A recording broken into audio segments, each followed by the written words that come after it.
Welcome to the Monday NBA Slate Breakdown. I'm Jason Gilbo. With me is Brent Hyden. 8 games tonight. We have a lot of injuries to kind of talk about. Usually, I think, it's been somewhat like this year. This seems probably the heaviest in terms of what could actually happen. Yeah, there's a lot of potential injuries and a lot of things that could change the way that we break down this slate. It's going to be imperative that we monitor the news.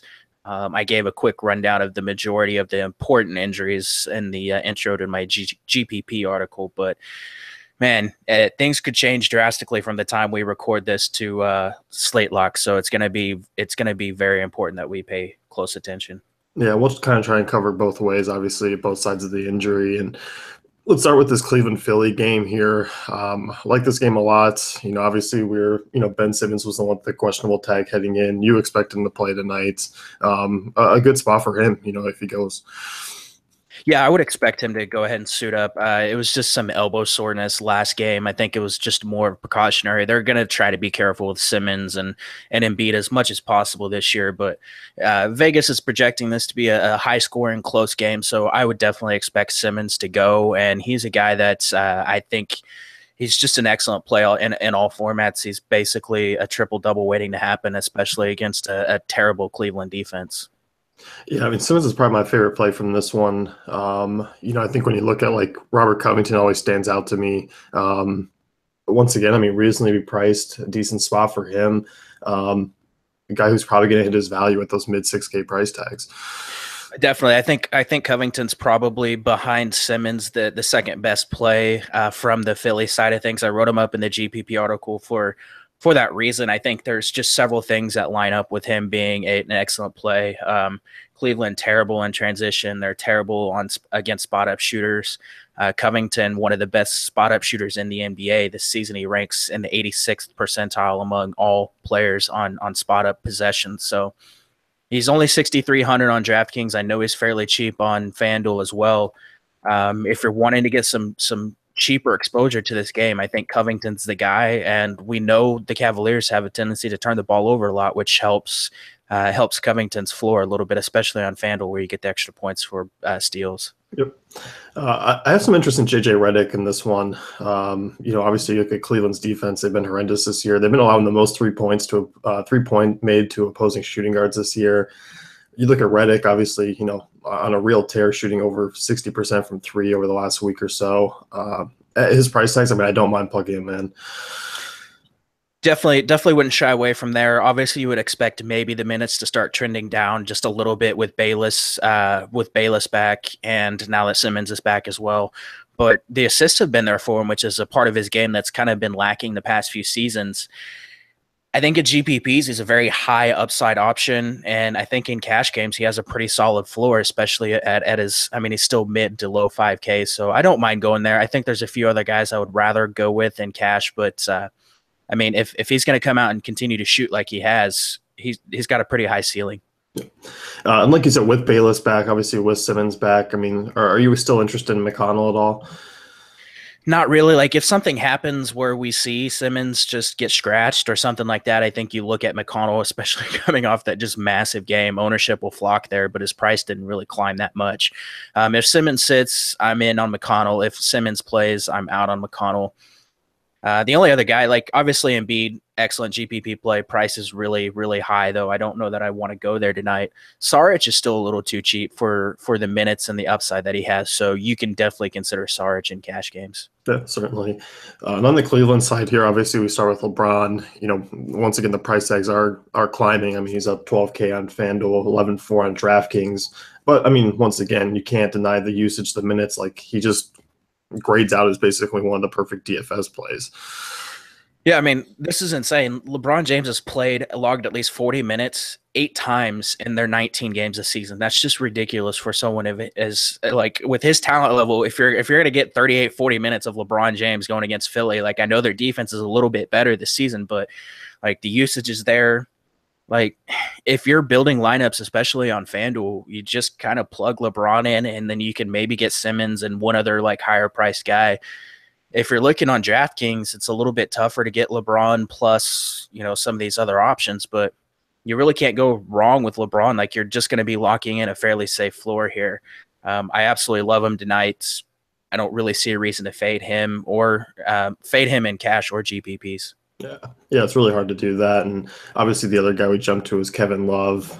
Decent spot for him. You look at opposing centers against 76 or something we like to target. I don't mind going to Love here tonight. I mean, he's always kind of never my favorite play on the board, but I don't mind him for a decent floor and probably a reasonable ceiling in this spot. I don't like him in cash games just to match up with Embiid. I think this is one where Love actually will struggle. Maybe they try to switch, I would say Crowder maybe on Embiid and see if he can body him a little bit. But like this seems like a spot where Love could actually come out and really, really struggle. I think you can go there in GPPs. I don't think he's a good option for cash games. Anyone else? Are you diving into some of the Cleveland value, the Jay Crowders, the Jeff Greens, the J.R. Smiths of the world here? I don't mind Smith at his price at like 4,100 on DraftKings. That's still fairly cheap. He's 4K on FanDuel. That's cheap enough to consider. Wade's interesting, but I don't want to pay over 5K for Dwayne Wade here. Yeah, I'm kind of in a similar boat with him. Moving on here, Orlando, Indiana.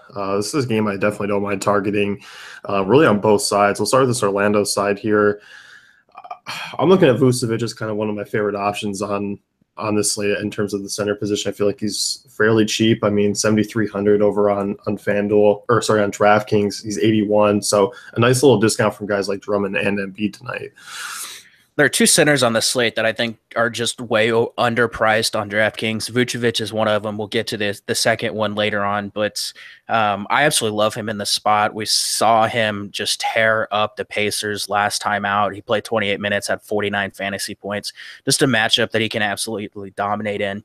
I have a little bit of concern because Frank Vogel has been talking recently about changing up the starting lineup because he's really pissed off because they've been just absolutely atrocious. That does concern me a little bit. We saw Vucevic actually come off the bench a few times last season. They were starting like Biyombo next to Ibaka for some reason. But I think regardless of what happens, I think Vucevic still sees 28, 29 minutes, and it's an excellent spot for him. The talk of the change of the starting lineup concerns me with the rest of the Magic players, though. Like, I would imagine if something happens with the starting lineup, it's probably Alfred gets moved to the bench and you see Augustine move into the starting lineup, which would make him extremely interesting at his price. Yeah, I mean, we've been kind of dealing with this from Vogel, past few games. We saw a couple of those guys get in the 30s for a couple of games straight, and you knew that wasn't going to last long because, it can't last long in Orlando. Yeah, I mean, Boost, obviously, there is some risk. It's coming off 4 straight double-doubles, produced over 35 fantasy points in 21 minutes against Boston. Even if he comes off the bench, I still have interest.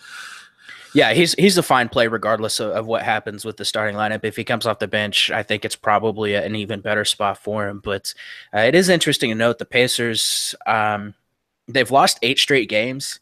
4 of those games, they've allowed at least 124 points. Like, you would expect this to be a high-scoring matchup. You would expect there to be a lot of fantasy goodness, and this is a very attackable, stackable spot for the majority of them.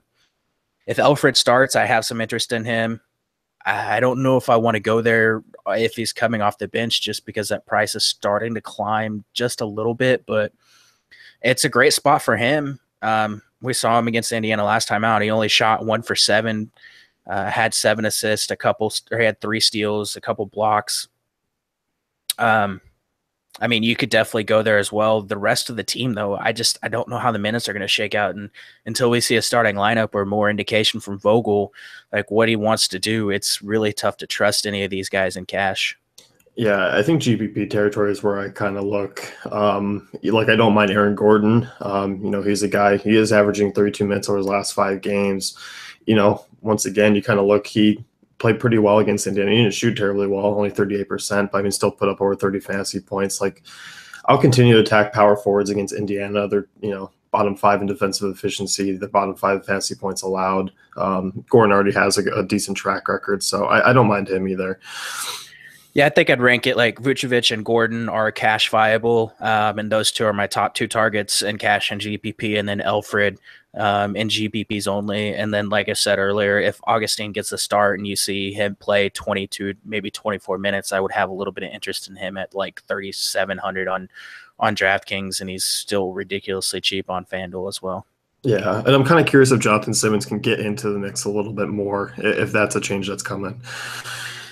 It very well could be. Like I said, we'll probably just have to wait. We'll have to wait and see what they say. But I mean, 30 minutes last time against Indiana, had a terrible stat line, but he's a guy that could put up a decent game here too. Yep. And on the Indiana side, I mean, I was looking at Miles Turner last time these two played. He dropped a dud, but I'm willing to go back to the well here with Turner at his price. I would be willing to go there as well. We know, obviously, the Magic are terrible against opposing big men. Their defense is terrible as well. They're allowing an average of 117 points during their 8-game slide. They're 28th in the NBA in scoring defense, allowing 109.5 points per game. It's a good spot. They're giving up a bunch of rebounds to opponents. They're giving up a bunch of points in the paint. I don't mind going with Turner and GPPs. Obviously, we did see him struggle last time against Orlando. Shot 4 of 11 from the floor, only pulled down 5 rebounds. He does tend to struggle a little bit against some of these stretch bigs because they pull him away from the basket. But he's definitely interesting. And if Oladipo sits out, you're going to see him actually see an increase in usage and production. So I like him. I like him a lot if Oladipo sits out. I like him a little less if Oladipo plays. And obviously Oladipo, I mean, put up the massive game against Orlando last time out, sat out against Boston.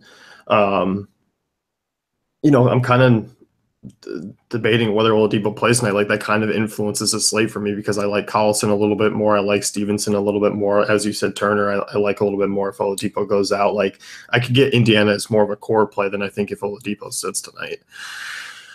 There's a couple ways you can go even if Oladipo plays. It should be noted that he is a true game time decision for tonight's slate. Right now, the Pacers are still favored by 4 points, which kind of leads me to believe that Vegas is anticipating he plays. But again, we're gonna have to monitor that. If he sits, Lance Stevenson, lock and load. Obviously, we saw him come out last game, have a huge game. Put up 33 fantasy points in 16 minutes or in 36 minutes. His minutes were trending upwards anyways before Oladipo sat out, and his performances were pretty solid. So I don't mind at 4K in that 4K range, even going there if Oladipo plays. You're going to see usage go towards Thaddeus Young, who becomes interesting if Oladipo sits. Darren Collison, Bogdanovich is a guy that I'm interested in regardless of the status of Oladipo. I think you can use him in cash games and GPPs. And again, Collison, I think, is usable in all formats regardless of the status of Oladipo. Yeah, so I mean, this game, I think Indiana obviously grades out as probably safer options. I mean, obviously 2 bottom tier defenses, so this game is something I really do want to target. But Oladipo's status, obviously the rotation of the Magic is something that we do need to watch. Yeah, it really is, and like what happens with Oladipo and with the Magic starting lineup is news that could kind of make or break the slate, along with some of the other stuff we're going to talk about later. Yep. On the Portland and New York here, we saw Cantor and Porzingis, sit out over the weekend. We'll start with this Portland side here first. Obviously it goes to the backcourt, and without saying, McCollum, Lillard in the best spots here in terms of this game because both front courts are a little bit crowded here. And they really are, and like with Portland, you're seeing like Noah Vonleh get minutes. You're seeing Pat Connaughton get minutes. You're seeing Mo Harkless get minutes. You're seeing a bunch of guys kind of rotate in and out for this Portland front court, and I just don't want to deal with that against a Knicks team that's actually pretty good as far as rebounding and paint defense goes. I prefer going with Damian Lillard here, going up against Jarrett Jack for the majority of his minutes. It's an excellent spot for him. We've seen Lillard kind of bust out his last couple games. He's started to shoot the ball much better. I wrote him up in the GPP article. I think this is an absolutely just insanely great spot for him. And his price, 8,800 on DraftKings.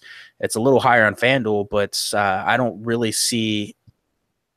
see him not paying that salary off tonight. So absolutely love him tonight. And then, of course, you have CJ McCollum, whose price is below 7K on both sides. That's really, really tough to pass up. Like, I think you can stack both Lillard and McCollum in all formats tonight. Yeah, I'm with you. And one thing about Lillard, I mean, he's gotten to the line double-digit times in 3 of the last 4. Like, if we start to see this aggressive Lillard getting to the paint or getting in and getting free throws, like, I'm all about that because that's kind of sometimes he's lacked a little bit in comparison to the Hardens of the world and the Westbrooks getting to the line. So, like, if that's another part of his game, that just kind of adds to his floor there. Yeah, it really does. And even more, like you have the minutes. Like if you look at his minutes, his last 3 games, 41, 37, 37, that's a lot of minutes. Again, against the Knicks defense, it's terrible. He gets one of the better individual matchups on the slate. Like it's really tough to imagine that he doesn't get you 45, 50 fantasy points in the spot. Yeah. In terms of the front court, like I don't have a ton of interest in Nurkic tonight. He's a guy I can't seem to figure out. I don't know. Maybe he's just playing well on the weekends when I don't play. Like he's not playing well during the weekdays for me. He's not playing well pretty much any day except for that one time against Brooklyn whenever no one could really play him because Friday or morning. Yeah, because that weird slate, but I think you can look at him in GPPs if you see Cantor and Porzingis out. I don't want anything to do with him if the Knicks are fully healthy. Yeah, and you mentioned the power forward situation. Like it's just too many guys for me to go with here. Yeah, it really is. Like I don't really want to touch any of those guys. I mean, Noah Vonleh's played the most minutes I think out of any of them, but 32, 25, 19, 31, 20, 23, 21. Those are his minutes over the last few games. Like it's too up and down to really target anyone here. Yeah. Not that Knicks side. I mean, we still need to watch Cantor and Porzingis. You were looking at Cantor probably as more of a guy to play tonight or more of a guy who's going to likely play more than Porzingis. I think both of them suit up. Like I think Porzingis probably gives it a go. This game, the spread's pretty close. I wouldn't expect it to be that way if both of them sat, but I think both of them suit up. It's something to keep an eye on. I guess first of all, if Porzingis sits and Cantor sits, Tim Hardaway Jr. massive usage rate. I think he's a guy that you can look at. And then of course Beasley and Kyle O'Quinn kind of become the chalk value plays.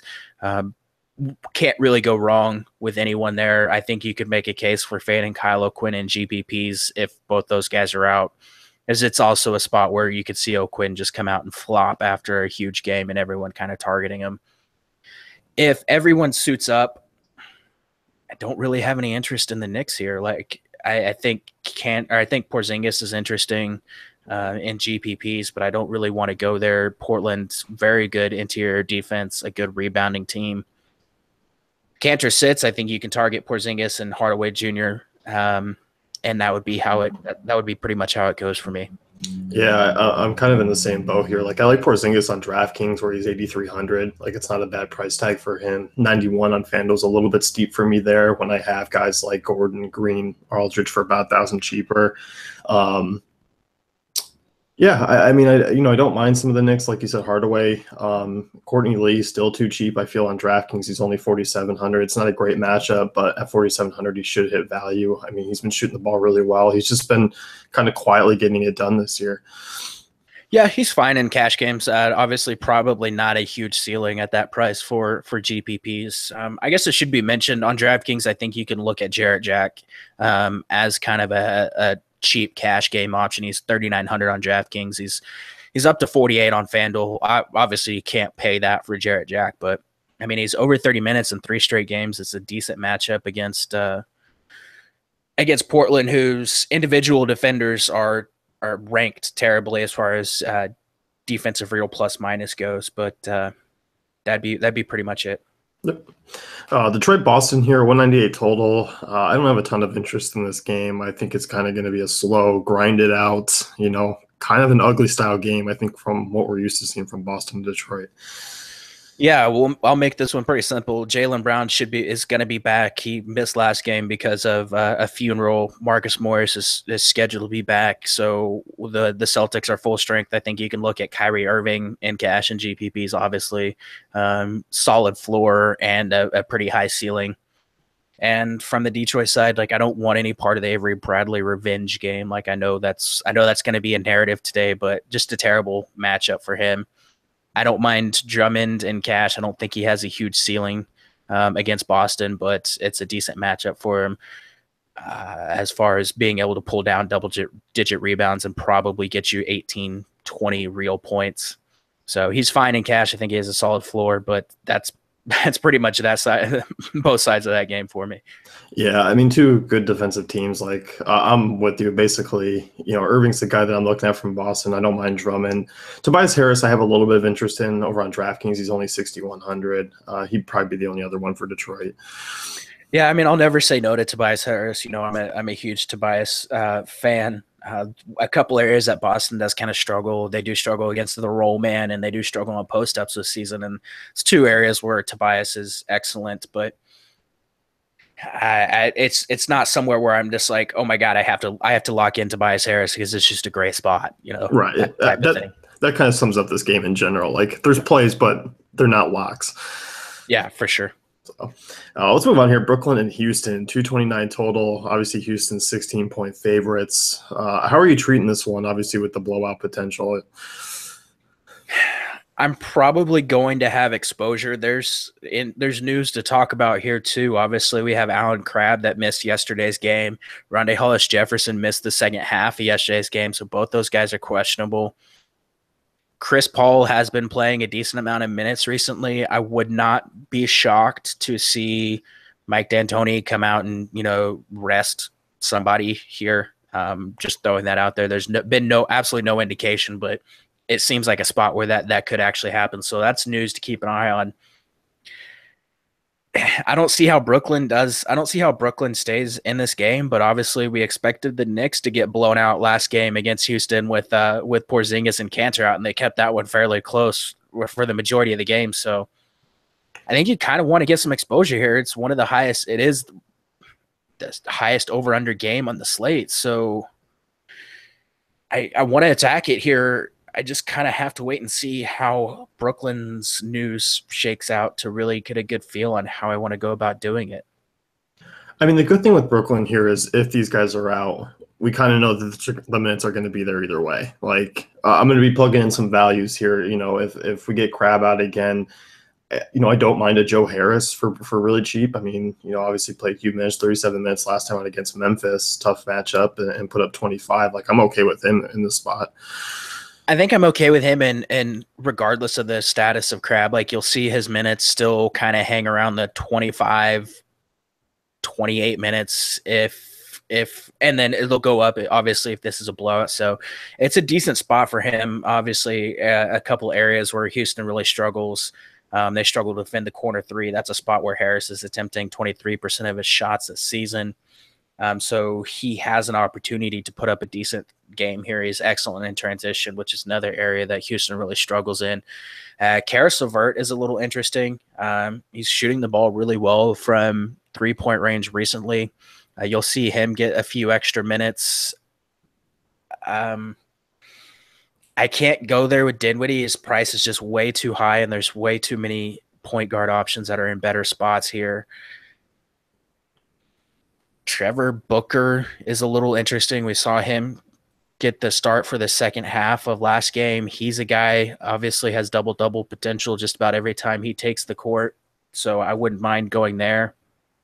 DeMarre Carroll, you would expect if this game stays fairly close for him to play a ton of minutes, and he's a guy that could actually have a huge game here against Houston. Yeah. I mean, like you said, these guys, these wings here are very much in play tonight. DeMarre Carroll, I like here quite a bit. You mentioned Trevor Booker. Yeah, I have some interest. He's only 4,600. He's always a guy who's been a great, fantasy points per minute player. If we can get up in the high 20s, here tonight, I'm all aboard. Yeah, I do. I think we should exercise a little bit of caution with Booker. Was it the Golden State game where he only played 9 minutes because he had played heavy minutes in the past 2 games, and he came out and said that his ankle wasn't 100%. There's a chance maybe with this being a back-to-back, he could maybe have a little residual ankle pain. So that's something to keep an eye on. But it is an excellent spot for him. It would be really tough at his price to not pay off his salary if Hollis, Jefferson, and Crab are out. Yep. On the Houston side, if Paul sits, obviously, we could look at James Harden as one of the best options on the slate. He's been great anyways with him back. he's the other guy that kind of rivals LeBron here for a top guy to pay up for. Yeah, I think at GPPs, you can take a shot on Harden. I don't know that I would go there in cash. If you, I would rather have LeBron in cash. I think you just have a safer floor here, especially with Brooklyn expected to be completely just blown out here. Chris Paul's price on DraftKings is still really, really cheap. You would expect 28 to 30 minutes, regardless of this being a blowout or not. I don't really see a way that he doesn't pay off his salary in that spot. I mean, we saw him struggle against the Knicks. He shot 2 for 12, but still had double-digit assists, had a couple steals. He's just been so good since returning from injury. It would be really tough for him to not have a huge game here against Brooklyn. Yeah, and I think the other guy that I was looking at is Clint Capella in tournaments tonight. I mean, really good spot for him against Brooklyn. Obviously there's the potential of them playing a little bit smaller, which, is a concern for Capella. But in GPPs, I mean, great spot. Obviously Brooklyn, allowing, basically they're allowing the most rebounds to two teams this season. The pace is going to be phenomenal. Like, Capella's in a good spot here to really crush and probably get lower ownership. Yeah, and I have a little less concern of them going small if like Hollis Jefferson doesn't play, just because they have Jarrett Allen, they have Tyler Zeller that they can throw at the center position. So it is a spot where I would have a lot of interest in Capella and GPPs. Obviously, with this game being projected to be a huge blowout and his role diminishing just a little bit with Chris Paul back, you obviously don't want to go there in cash games. There's just safer options, but he has a huge ceiling in this matchup. Yeah. Eric Gordon, Trevor Ariza, any interest in these guys? Not really. I think Ariza's a little bit interesting just because of his price, obviously, given the matchup. I think I'm more interested in like PJ Tucker, who's just still really cheap, 3,700 on DraftKings, playing a lot of minutes. He's rebounding really, really well. I mean, he's 4K on FanDuel. I think you can look at him as a guy that you could expect to easily get you 22 fantasy points in this matchup, which would be perfect in cash games. Let's move on here. Dallas and San Antonio. This was a game I feel like we just had the other night. And it was kind of on one of these slates where, it should be overlooked, yet guys are kind of in sneaky good spots. Yeah, we did actually just have this game a few nights ago. I remember because I was sweating this game, sweating a GPP takedown while this game was going on.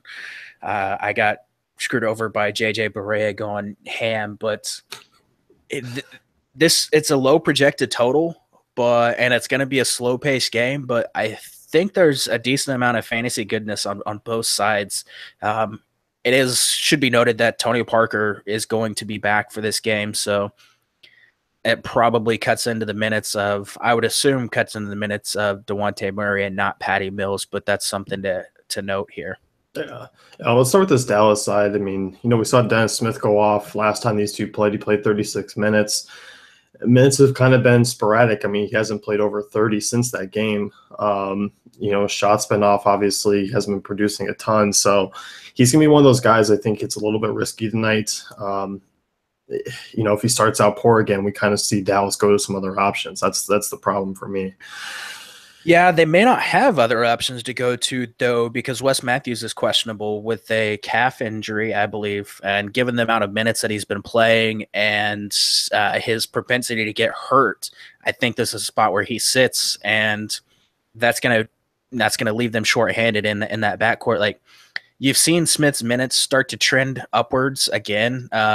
Started with 22 at Milwaukee, 27 against Boston, 27 against Memphis, 29 against OKC. Like, his performances haven't been that great, but those last 3-4 games have been terrible matchups for him. Like, this is a sneaky good spot for him to come out and have another big game. Usage rate is still really high for him. There's not really anyone that they can throw at him that can kind of defend his athleticism. So he's 5K on DraftKings. Like, I don't mind taking that shot in cash games, and I think he has potential to put up another huge game here, and he'll go overlooked in GPPs, I think. Yeah. As far as like other Dallas guys goes, I mean, Harrison Barnes is probably a guy you can continue to look at in cash games because of the heavy minutes. He put up over 30 last time out. Didn't shoot, particularly well, and still produced 16 real points. So, like, Barnes is another guy, especially on DraftKings 5-5. It seems like the matchup kind of priced these guys down. Yeah, I have a little bit of interest in Barnes. Obviously, again, this is a little bit of a tough matchup, but as you mentioned, the minutes just way too good to kind of overlook. I mean, 5,500 on DraftKings, that's just ridiculous. This dude's been over 30 fantasy points in the last 3 games, and he's been over 30 fantasy. If you just look at his last 10, he's been over 30 fantasy points in almost all of those games. That looks like 7 out of the last 10. So it's a great spot for him. If Wes Matthews sits out, Berea becomes just an excellent play in all formats. Without Matthews on the floor this season, both Berea and Dennis Smith have over 30% usage rates, both producing over 1.1 fantasy points per minute. Like, I like Berea a lot, even if Matthews plays, just because the minutes are there for him. He's another guy, really athletic, can kind of whiz around screens, attack the rim a little bit, and there's not really anyone that can defend him on the San Antonio side. So both those guys in play.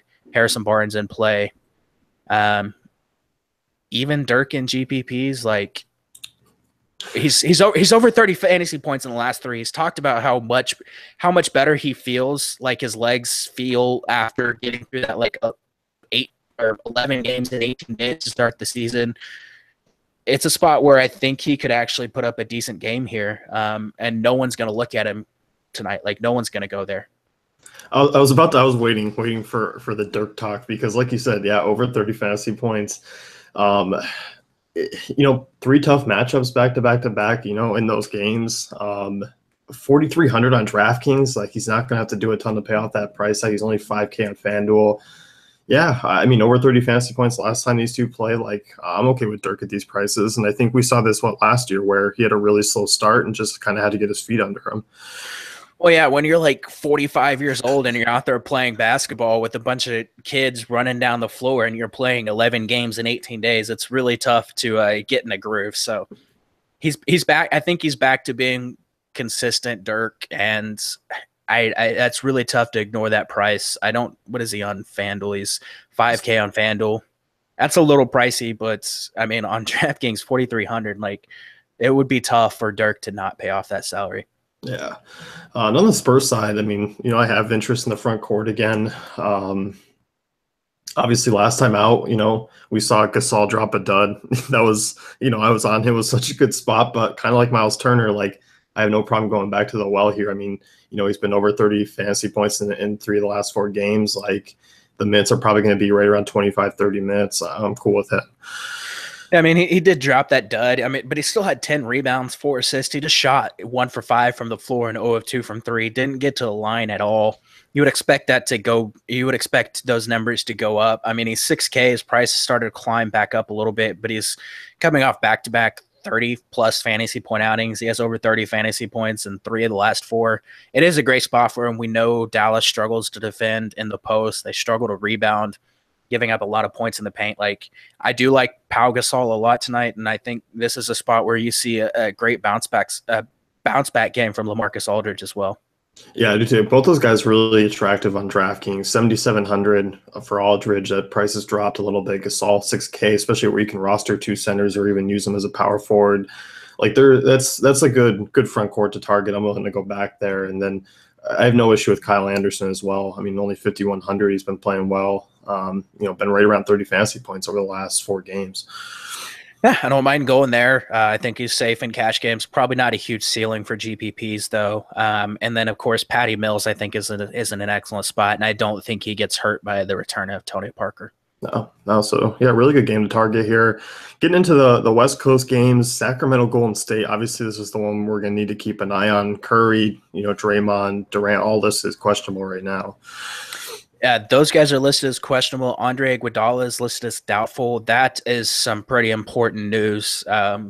Obviously, we don't expect Iguodala to play.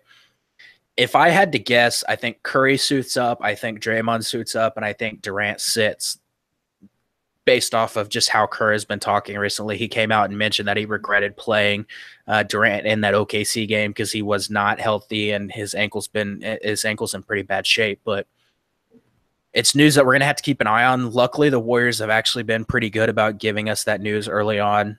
Reporters and reporters out there are doing a great job of getting Kerr to kind of release that information. So it's something that we're going to really have to keep an eye on because it's going to affect how we attack this slate as a whole. Yeah, it really is. I mean, if we look at things, I mean, obviously, if you expect Curry to play like he becomes an elite option without Durant, I mean, and he's still under 10K on FanDuel. He's obviously shooting guard eligible over on DraftKings. Like you have that whole thing you can use him there. He's 9,800. I mean, he becomes obviously a big play on the board for a couple thousand cheaper than guys like Harden and LeBron.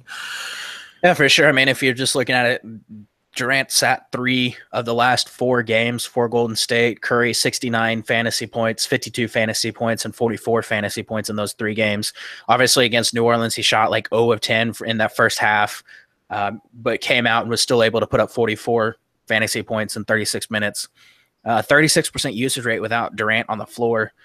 Cash games obviously is an excellent option to look at. I think in GPPs you could easily make a case for fading him and targeting someone else, but it's really tough to overlook that 36% usage rate, especially against a Sacramento Kings team that is just atrocious on defense. They're allowing opponents to shoot almost 40% from 3-point range. With Steph's recent 3-point struggles, you would expect that to kind of be a focus for him tonight is lighting them up from 3-point.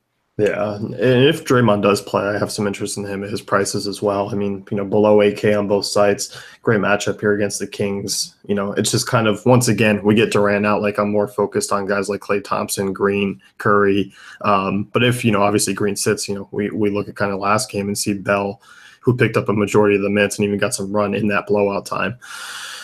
Yeah, I think obviously – is it more narrative driven? I think that might have been a little narrative driven, but again, if Draymond sits, I think Jordan Bell is a fine option. Klay Thompson, I have interest in a lot of interest in if Durant sits. I mean, we've seen him over 40 fantasy points in 3 of the last 4 games, in the 3 games that Durant has sat out. Obviously, his usage rate goes up. He's a guy I think goes overlooked whenever people are kind of plugging in options from Golden State with Durant out. I mean, everyone goes to Caspi and everyone goes to Curry, and Clay's sitting there not really getting a whole lot of traction. But again, a matchup with the Kings team that struggles to shoot from 3. He's a guy, like, I'm building my lineups with anticipation that Durant is out. He's a guy that I'm kind of building around him, Curry, and Caspi. Yeah, ownership, I mean, that's a good point because Curry was, obviously around 40, 50% in GPPs, that night against Chicago. And, we saw Klay Thompson, he was like 15, 18% in some GPPs. I mean, that's a huge difference for a guy who has such a bigger role with Durant off the court. Yeah, and again, it's a Kings team that I mentioned. They struggle to defend 3-pointers, but they also struggle to defend spot-up shooters, and Klay is an excellent spot-up shooter. So, like, it would not surprise me to see him come out and put up 45, close to 50 fantasy points here in this matchup. Yeah.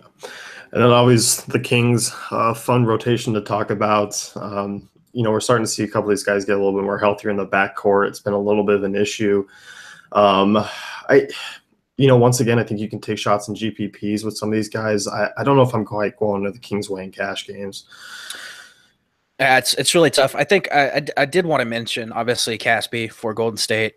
I think he's in play even if Durant does suit up, just because you'll see him get some extra minutes with Iguodala being out.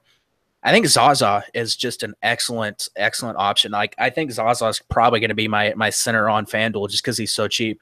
DraftKings, he's 3,100. I mean, you're going to see him play 19, 21 minutes here against the Kings, and he's an excellent fantasy producer. 30 fantasy points against Chicago, 25 against the Pelicans. It's a great matchup for him. I don't see a way where he doesn't get you 18, 20 fantasy points at 3,100. But back to the Kings. I want to target someone, especially if we expect Golden State to be shorthanded. I think Willie Cauley-Stein's probably the only guy that I'm really looking at here, and maybe some Buddy Hield, but that's pretty much it. Yeah, Hield's the guy obviously coming off that bigger game. Like, if he can get back to where he was before the injury, I'm cool with him. If he's going to come out and obviously shoot lights out like he did the last game, I mean, he'll have no problem hitting that value. So I don't mind Hield. I don't mind Willie Cauley-Stein either. Like, those are probably the 2 guys I'd look at. Like, I don't feel like targeting Fox or really George Hill tonight, even though they are cheap. George Hill would be the one that I would probably go with just because he's still really really cheap. 4,200 on DraftKings. I imagine he's probably not cheap on FanDuel because their pricing is terrible. But yeah, he's 5K on FanDuel. I don't mind him on DraftKings. I'm not going to go to the well here with Randolph. I think this is a game where he struggles just with the pace, which would lend more towards you seeing like Costa Koufos and Willie Cauley-Stein play a few extra minutes. And as I mentioned, and I wrote up in my article today, I think Willie Cauley-Stein is an excellent play here. He has a good history against the Warriors. They struggle against bench units. I think this is a great Willie Cauley-Stein spot. Last game of night here, Los Angeles. You got Clippers and Lakers, 215 total. Pretty close game here. This one's actually one where we got the injury news ahead of time, and we've kind of know already. Yeah, obviously the only real injury news that we have to talk about, we already know that Beverly's out for the season. Danilo Gallinari is going to be out again with that glute issue. It really sucks that Larry Nance, I love Larry Nance, but he's going to be back tonight, and that just muddies things up in that front court for the Lakers. So if I'm targeting this game, which I am, I have a lot of interest in Clippers. I have very little interest in any of the Lakers tonight. Yeah, I do too. That's a good point with Nance coming back. On the Lakers side, I don't have a lot of interest. I might take a look at Brandon Ingram still. He's a guy who's playing, decent minutes over in the 30s. He's probably the only one actually on this Lakers side with a decent floor. Because, really, I'm not really on Lonzo Ball tonight. I guess he's always worth a GPP shot if you're building multiple lineups. But, that's about it. Front court really crowded now. Yeah, I would expect Ingram's minutes to go down a little bit because they have to find minutes for Ingram, for Nance, and for Kuzma, and all three of those players kind of play the same position for the most part. So I think Kuzma eats into a couple of Ingram's minutes just because obviously you expect his minutes to go down with Nance coming back. And then they still have to find minutes for Randall. So I think Ingram's minutes go down a little bit, but he's fine. And GPPs. Lonzo obviously going to be a GPP option as well. I think without Beverly there, I think this is a great spot for him. I think Kentavious Caldwell-Pope is really the guy that I'm kind of targeting just because you feel pretty secure in his minutes. So I think that's probably where I would go, and he would probably just be GPPs for me as well. Yeah, 5,300 on DraftKings for KCP is really nice. 6K on FanDuel is a little bit pricey for me, especially if the Knicks guys sit, like you have Hardaway for 500 more, you have McCollum for 800 more. It's a little bit of a sight thing for me. Yeah, and unfortunately, as we've alluded to several times over just about every podcast, FanDuel pricing is just ridiculous, and everybody's pretty much overpriced on FanDuel. So I still think he can probably get you 28, 30 fantasy points, but Redick's cheaper, Hardaway's right there, as you mentioned, Klay Thompson right there, Lou Williams a little bit more expensive. I would rather go those directions. Yeah. And on the Clippers side, we can kind of jump into Lou Williams here. 7,300 on FanDuel, obviously, 65 on DraftKings. Great spot for him to obviously go off. He loves these games here in these big cities. Like, we've seen him put up big games here before. Well, it's also a revenge spot for Lou Williams. He was on the Lakers last season before getting traded to the Rockets, but it is an excellent spot for him. We know he has a pretty high usage rate without Beverly and without Gallinari and without Teodosic on the floor.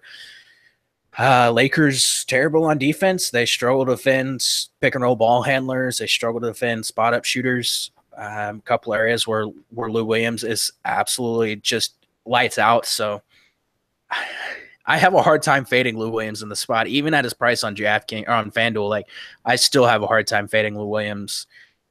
He put up 28 fantasy points in 24 minutes last time out. He shot 12 times against the Lakers last time. Man, I think he comes out, probably puts up 20 plus shots tonight, and it's probably like a 45-50 fantasy point game for Lou Williams. Yeah, I'm kind of locking him in on DraftKings for sure. FanDuel, I'll make different lineups, obviously, with Thompson and McCollum kind of right in that range. And then obviously when we're jumping from usage to usage, Blake Griffin obviously comes in as a decent play tonight. finally showing a little bit of upside of late. Like, we've seen obviously the big 50-point game against Atlanta, went off for 33 against, Sacramento. Like, I'm very okay with using Griffin tonight. Yeah, I don't mind going there. Like, we saw actually Griffin come out and rebound against the Hawks in that game where he put up a triple-double, which is something that he hasn't had a whole lot of interest in doing this year.